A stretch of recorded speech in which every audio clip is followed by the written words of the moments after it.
comenzar esta discusión con una presentación o una discusión sobre los problemas epistemológicos de la planificación, y yo extendería esto un poco más, diría no solamente de la planificación, sino de las ciencias sociales en general. Pienso que los problemas epistemológicos no son solamente de la planificación, sino son más amplios, abarcan terrenos más amplios que el de la planificación estrictamente. No estoy muy seguro que la planificación sea una ciencia, a lo mejor eso me hace pensar que la epistemología debe ser tratada en otro nivel, no en el de la planificación específicamente. Yo voy a tocar entonces algunos temas que tienen que ver, a mi juicio, con lo que entiendo como los contenidos científicos de estas disciplinas, que son las que nosotros intentamos poner en práctica. Y voy a comenzar por lo que a mi juicio es la principal determinación de estas características de la planificación en cuanto ciencia. Y creo, y esto ha sido señalado también por otros autores, en particular por Matus, que lo que caracteriza fundamentalmente a estas disciplinas desde el punto de vista científico es que son categorías, que son disciplinas históricas.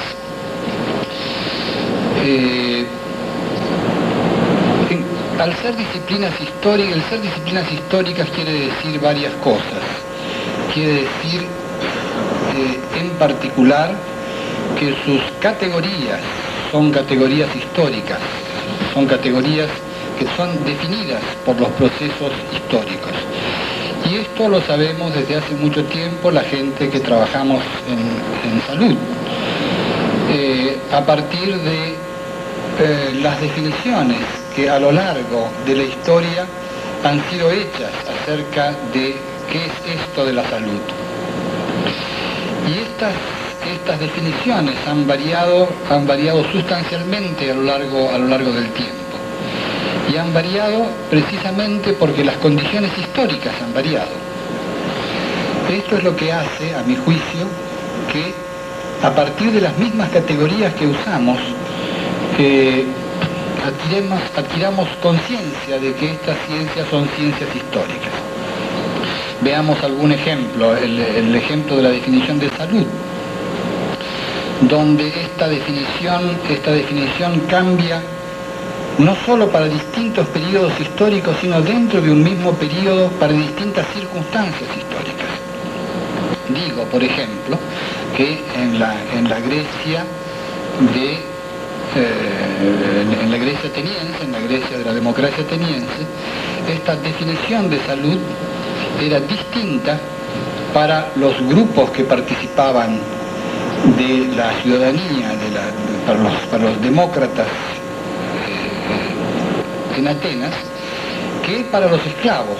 Es decir, en el primer caso la definición de salud incluía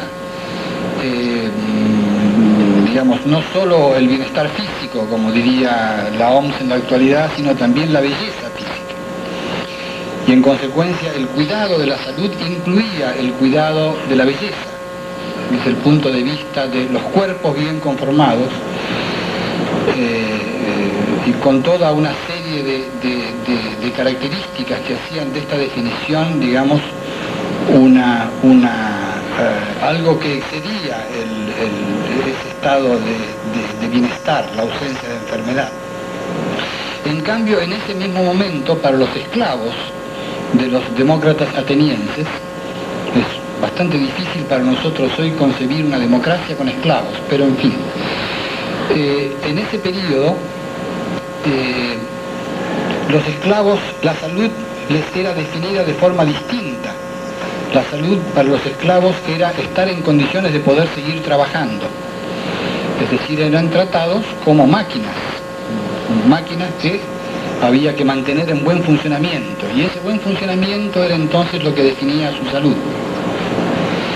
Y estas definiciones van cambiando a lo largo del tiempo. Y van cambiando porque las circunstancias cambian. En algún momento en que una de las principales determinaciones sociales es la determinación religiosa, la salud se transforma en un castigo. Es un castigo por el pecado. De manera que a lo largo de la historia estas definiciones van siendo modificadas porque las circunstancias históricas van cambiando. Y esta es una de las razones por las cuales se puede afirmar que estas ciencias son ciencias históricas en la medida en que sus categorías de análisis son definidas a partir de los procesos históricos. Decía recién, pongo otro ejemplo, decía recién que es difícil concebir una democracia con esclavos. Pero se puede concebir una democracia con esclavos cuando la democracia no es una democracia capitalista. Porque el capitalismo define la democracia de esa manera, como una democracia de iguales. A pesar de que la igualdad sea mentira, sin embargo, la noción abstracta de igualdad es una necesidad. Porque el capitalismo se define precisamente porque la fuerza de trabajo debe estar en condiciones de negociar su contratación, de vender su fuerza de trabajo. Y en consecuencia eso establece una definición de democracia que es distinta a la democracia ateniense.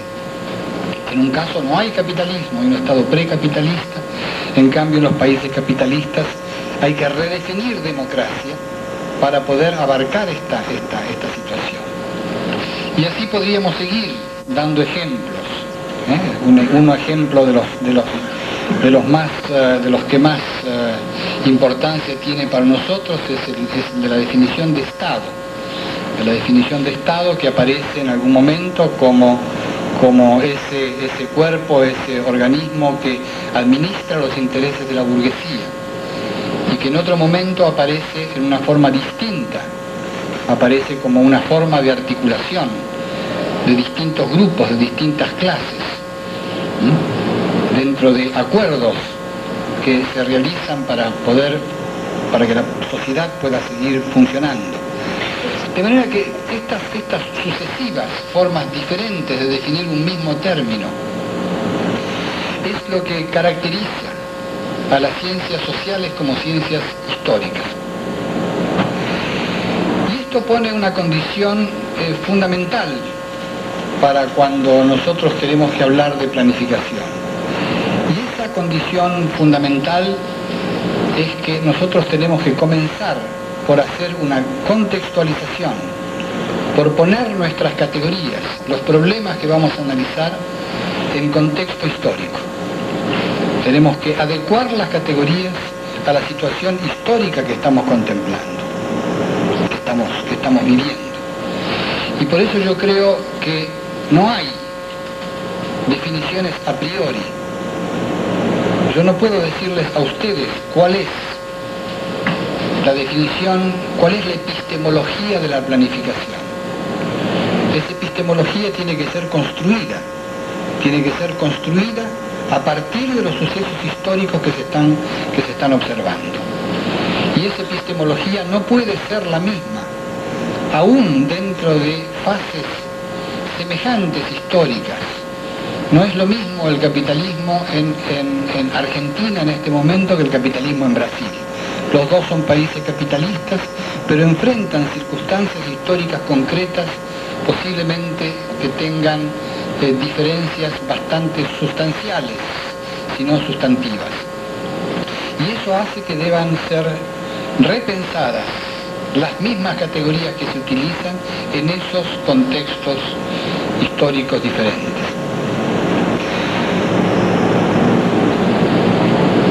Una de las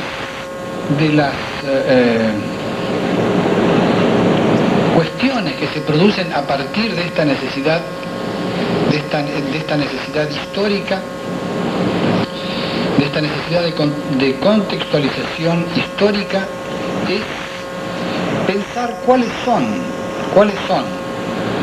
los modelos o paradigmas epistemológicos que son adecuados para el estudio de la historia. Y en esto he sido guiado recientemente, a pesar de tener algunas intuiciones sobre esto de la historia. Yo no soy historiador. No solo no soy historiador, sino que tengo una dificultad muy grande para entender los procesos históricos. Y es que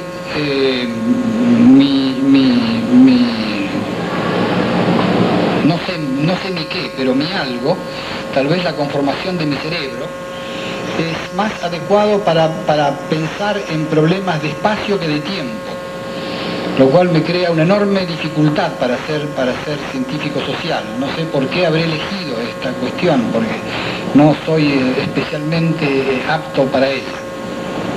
Digo que entiendo mejor los problemas de espacio que los de tiempo,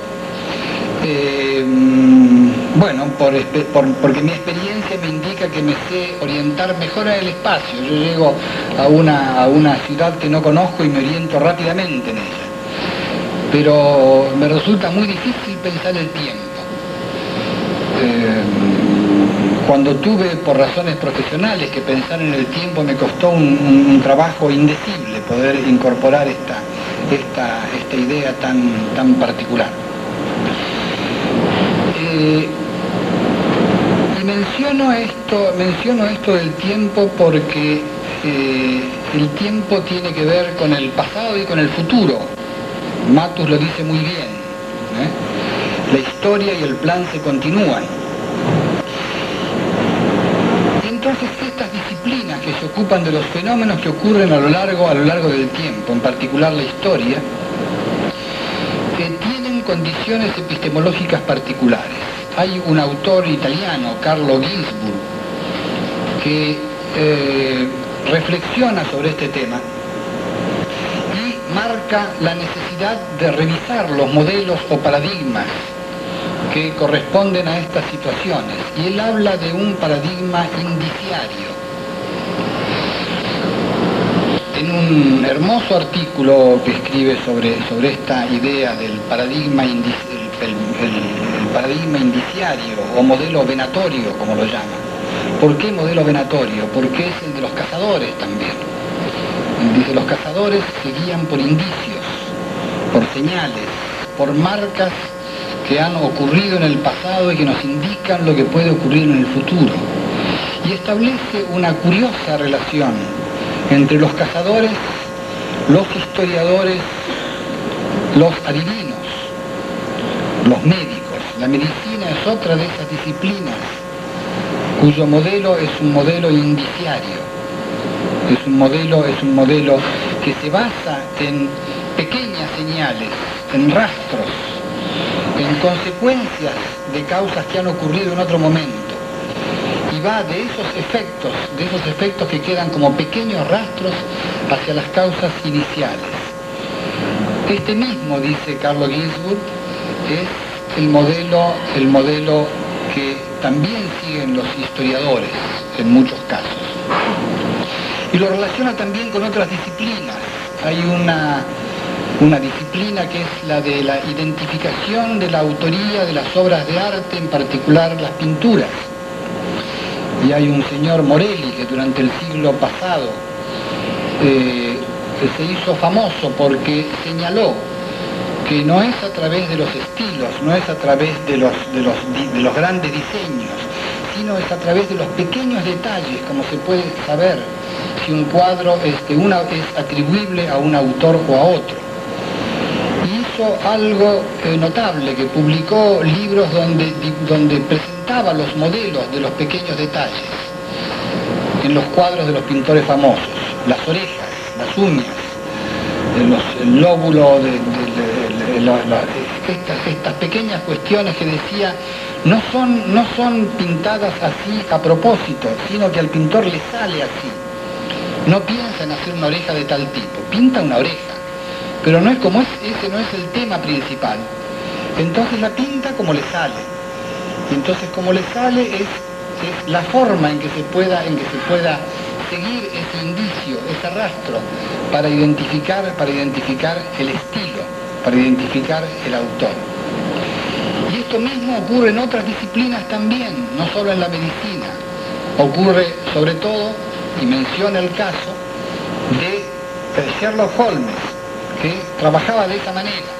Y todos ustedes se acordarán de las formas en que Sherlock Holmes identifica a través de un pequeño detalle, que la mujer es rubia, que tiene ojos celestes, que su altura es de tanto, que etcétera, etcétera, y describe a los personajes a través de unos indicios minúsculos que le permiten ir reconstruyendo el hecho básico que trata de identificar. Y es más todavía, el psicoanálisis también opera de esta manera, por indicios, que va reconstruyendo a través de indicios causas que no aparecen, que están ocultas detrás de estos fenómenos indicatorios. Lo curioso de Ginsburg es que señala que Morelli conoció a Conan Doyle en algún momento y que también había alguna relación posteriormente, es decir, establece una serie de conocimientos de estos personajes. Freud aparece también en esta historia y señala curiosamente que todos estos personajes eran médicos. Morelli era médico, Freud era médico, Conan Doyle era médico, y va identificando este curioso personaje que es Ginsburg, que es un historiador muy joven.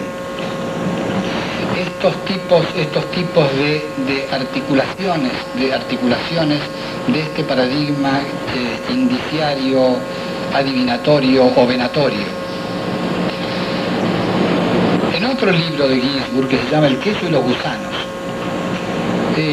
donde analiza el juicio que se hace a un molinero en el año 1300 y tantos, un molinero que es quemado en la hoguera después de un segundo juicio por la Inquisición, quemado en la hoguera porque tiene una concepción de la creación del mundo que está basada en las concepciones católicas, pero que tiene ciertas desviaciones que lo transforman en herético.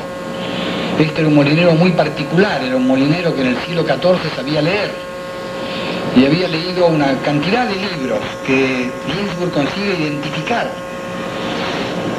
Y sobre estos libros construye esta idea de la creación del mundo. La creación del mundo se hace primero a través de un magma, una especie de queso, por eso se llama el queso y los gusanos. En ese queso original surgen esos gusanos que son los ángeles. Y a partir de ahí entonces se deriva toda una construcción que es la creación de este mundo, de un molinero que, como tantos otros después, fueron quemados en la hoguera porque disentían de las ciencias oficiales. Yo espero para nuestra salud, no solo espiritual sino física, que esa costumbre haya desaparecido definitivamente, aunque a pesar que ahora no se quema la gente, se la liquida de otras maneras, algunas de ellas tal vez más graves que la de formar una pira. ¿Y a dónde va todo esto? Todo esto va a lo siguiente. En este paradigma indiciario de Ginsburg, él dice lo siguiente, él dice: es posible que examinando estos modelos indiciarios podamos comenzar a tomar una posición con respecto al racionalismo o irracionalismo. Podamos comenzar a deshacer esta falta de articulación entre racionalismo e irracionalismo. Y yo creo con la fe que me caracteriza que esto es una necesidad vital para todos nosotros. creo que es una necesidad vital porque en esta discusión sobre si racionalismo o irracionalismo nos vemos muchas veces volcados hacia una posición extrema. O nos hacemos totalmente racionalistas o nos hacemos totalmente irracionalistas. Y como diría algún viejo amigo, ni pelao ni tres pelucas. Es decir, yo creo que hace falta una manera de buscar articulaciones en estos que son cuestiones instintivas, lo que nos sale de adentro, y cuestiones que son determinaciones más permanentes.